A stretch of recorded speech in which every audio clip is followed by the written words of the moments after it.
Welcome to Nagaland green park. చిన్నప్పుడు పార్కులకి ఎంత చక్కగా వెళ్ళేవాళ్ళం మా స్కూల్ నుంచి రాగానే ఆడుకోవడానికి. ఇలా ఉయ్యాలు ఎన్ని సంవత్సరాలు అవుతుందో. చిన్నప్పుడు ఎప్పుడైనా ఆడారు ఇలాంటి గేమ్స్? గన్ ఒరిజినల్ కాదు, ఆడుకునే గన్నే. నేనైతే అక్కడి నుంచి స్టార్ట్ అయిపోయేసి ఒక విలేజ్కి వెళ్తున్నాను నాగాలాండ్, ఎందుకంటే వన్ డేనే టైం ఉంది. ఇక్కడ కొంతమంది పరిచయం అయ్యారు, నాకైతే ఫ్రెండ్స్ అయ్యారు. సో వాళ్ళతో కలిసి టైం స్పెండ్ చేశాను. అక్కడ పిల్లలు చూసారా ఎలా ఉన్నారు, క్యూట్గా పరిగెత్తేస్తుంది బొడ్డది ఆడుకో.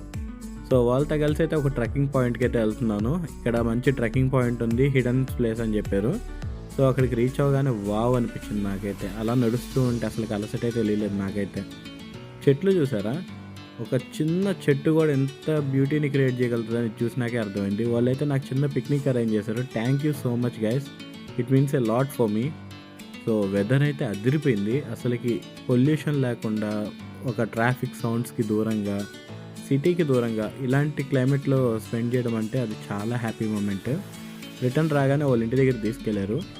అక్కడైతే నాకు చాలా మామిడి చెట్లు కనిపించాయి. ఇక్కడ కూడా మామిడి చెట్లు ఉంటాయని చెప్పి అడిగాను డౌట్ వచ్చి.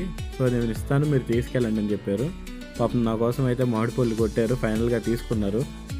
ఇలాంటి మూమెంట్స్ అప్పుడప్పుడు ఆలోచిస్తుంటే ఒకటే అనిపిస్తుంది, ట్రావెలింగ్ అంటే జస్ట్ ఒక ప్లేస్కి వెళ్ళిపోవడం కాదు, ఒక పరిచయాన్ని పెంచుకోవడం అని చెప్పేసి.